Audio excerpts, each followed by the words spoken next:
Hello again everyone, Liam from Gaming Master Race here, and welcome to a slightly different challenge actually. So Ollie 8-Bit Boy has set down a Euro 2021 challenge playing International Superstar Soccer Deluxe, and it's England versus Croatia, and basically the goal is to either beat Croatia by as many goals as you can or don't concede as many, I guess, really. I'm not sure Ollie wants me to mention it again, but I think he lost 5 or 6-0 versus Croatia. So, where are you, Croatia? I'm assuming the difficulty setting is normal. That's my guess. I'll just do random conditions and start. Game start.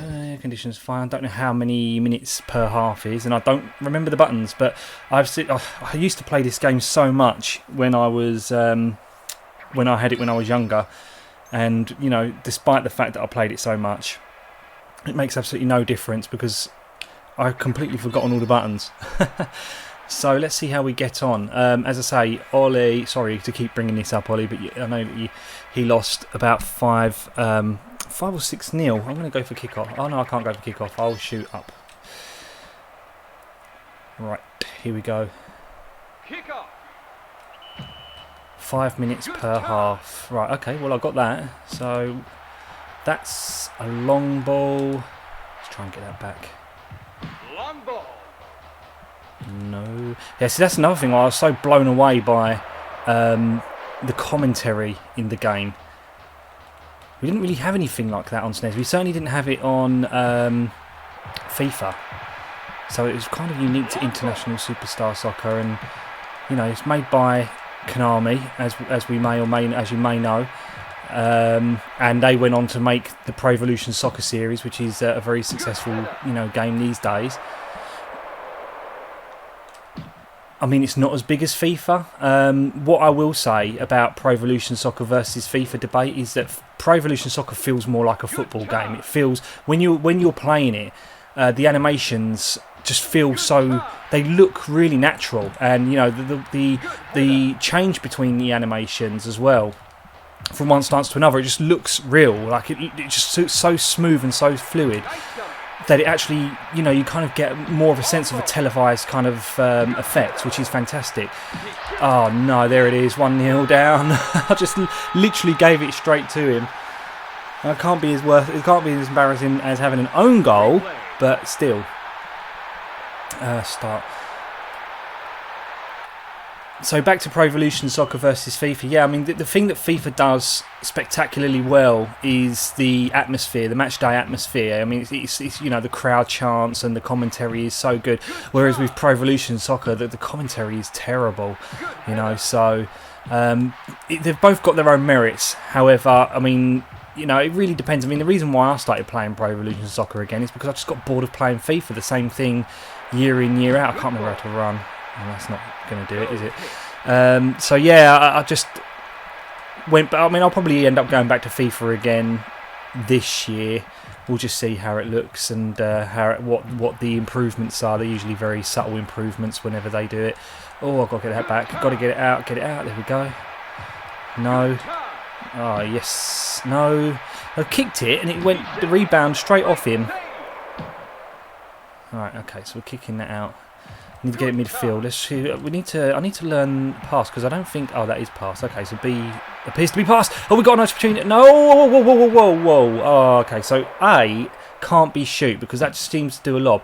I think Y runs with the ball, which is handy to know, and X must be shoot. So, oh my word! What a defensive header there that was to clear that. That was certainly a goal.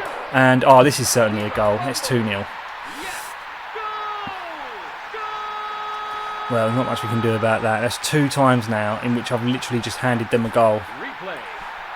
I don't want to see the replay. So, another thing that we... Oh, hello.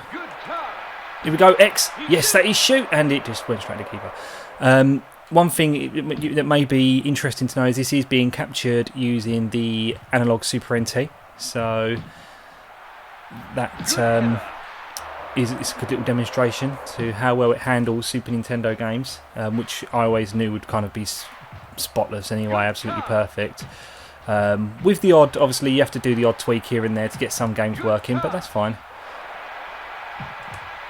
Right.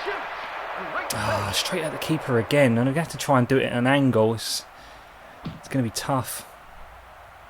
The keeper's a tough nut to crack. Let's lob him. No, makes no difference. Can I press Y? Do you have to just hold it down? Okay, so you just hold it down, I think. You don't have to keep tapping it. I know in the earlier FIFA games you had to keep tapping down, like keep tapping triangle or something to run on the old PlayStation ones, like FIFA 97.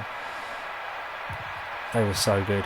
I used to love the ones. I mean, when FIFA 2000 came out as well, it was like supposed to be the most revolutionary game. And I think back then, I remember my sister distinctly saying how realistic that FIFA 2000 looked. And this was on PlayStation 1.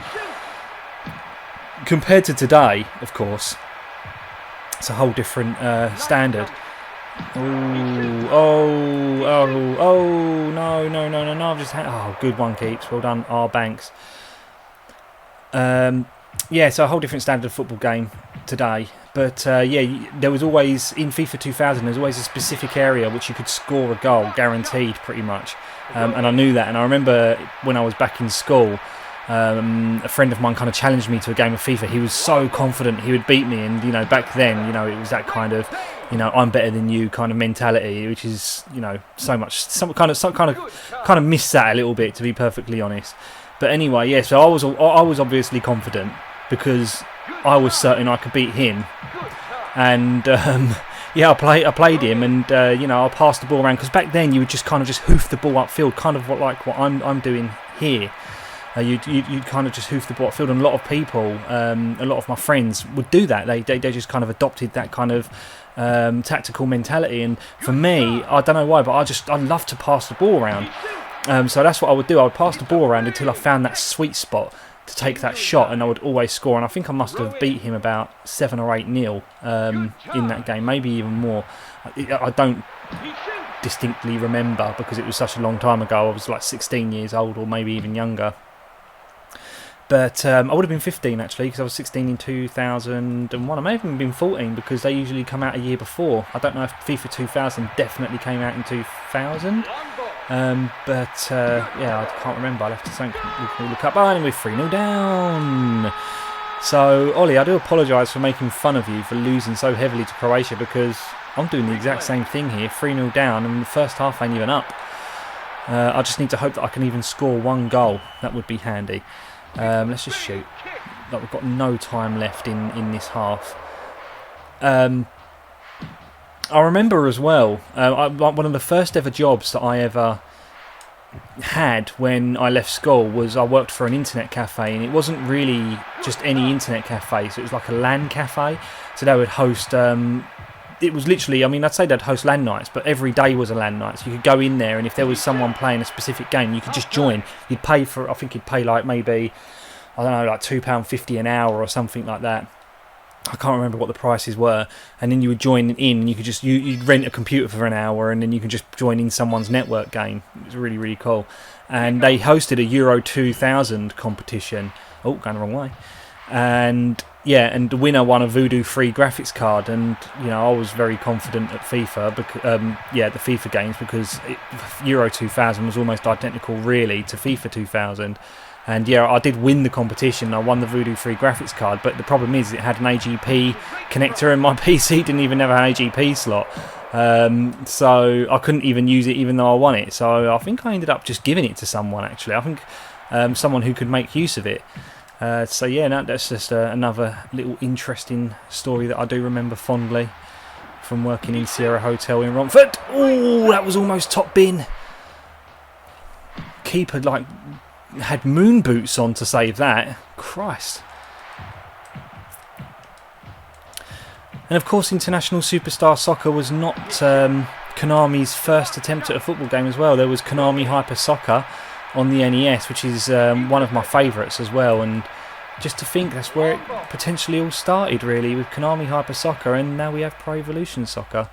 It'd be great if they ever had any nods to Konami, like the earlier titles in Pro Evo, or eFootball as they call it now. Don't know why they changed it to eFootball, but they did. Yeah, so I haven't really been using slide tackle much here, and I don't really know if that's a good thing or a bad thing, but it doesn't seem to really be helping anyway. They've got 4 defenders there. I've got no one. Let's see if this will work. No. Putting the cross in. I don't think I'm going to get any goals. 3 minutes to go in the second half. Croatia on the attack. Safe hands this time. No. Got to make sure that I kick it out. I can't be throwing it to them. That's just dangerous. Interception. I do love the commentary. Interception. Keeper. Fumbles. Got to get that back. Get that back. Win it. No. Well. Oh, no. I don't think this is going to happen. There's a nice header there, but Banks has got that covered. All the kicks just go straight to the opposition. I don't... Oh, there's a sliding tackle there. That's got to be a booking, surely. The ref looks ready, and there he is. Handing him the yellow card, taking his name down. It's so good. Like, just little subtle animations like that I just absolutely love about the 16-bit era of video games. I mean, obviously you expect it these days, but back then, like, just something like that just really made the difference. And even the linesmen, you know, look. So, I just love these little things, these little details.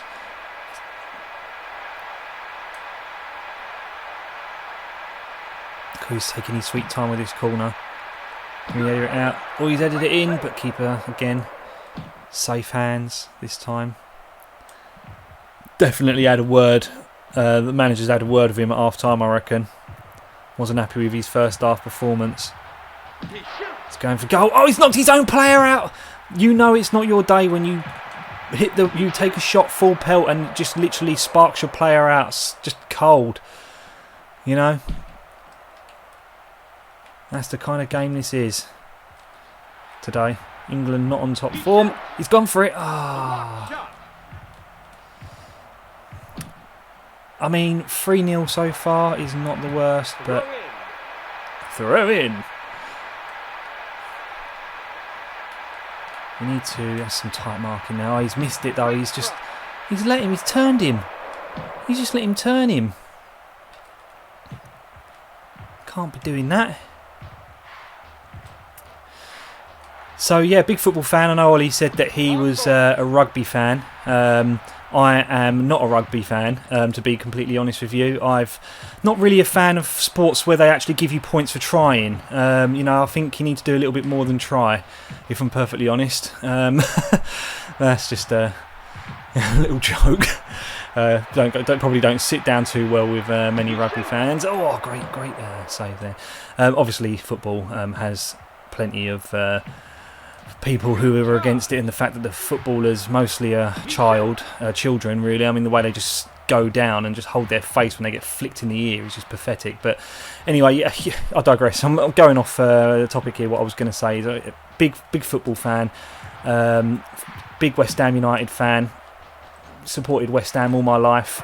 My stepdad took me to my first ever West Ham United game when I was quite young, probably about 7 or 8, I think. Can't really remember off the top of my head. But yeah, been a West Ham fan ever since. Oh, look at that, right into the bottom left-hand corner of the keeper. We just absolutely embarrassed him. So yeah, when West Ham were in the old First Division before, I think it was like in the second season of the Premier League. You know, West Ham we got promoted by finishing second. Actually, Newcastle finished top. But I was at the game West Ham v Cambridge United where we beat them 2-1 and Clive Allen scored along with, I want to say Trevor Morley, but I don't know if it was Trevor Morley. It may have even been Alvin Martin who scored the first goal. But yeah, ever since, you know, I mean, I've absolutely loved West Ham, and I can't see myself supporting any other team despite how frustrating it is to be a West Ham fan.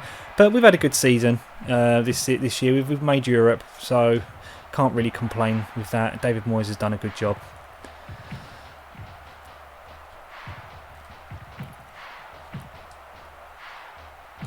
Yeah, so unfortunately it's a clean sheet for Croatia, We've shipped 4 past us. They're going for that wicked cross, and that's a fantastic header, but the keeper has it covered. At least we only conceded 1 in the second half. But there you go. I mean, I lost 4-0, so technically I won that.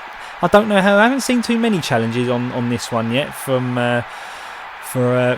this particular challenge from which Ollie set. So I guess it's just me and you, Ollie, mate. But there you go. 4-0 to Croatia. 23 shots to my 13. That really does say it all. It's a very one-sided game, unfortunately. But Ollie, thanks so much for this challenge. I've thoroughly enjoyed it. It's as someone who grew up with a Super Nintendo, I mean, I'm loving like getting new experiences with the Master System Challenge. But it's great to go back to an old favourite. So thanks again, and everyone else who's watched this video, thanks again for watching, and I'll see you next time.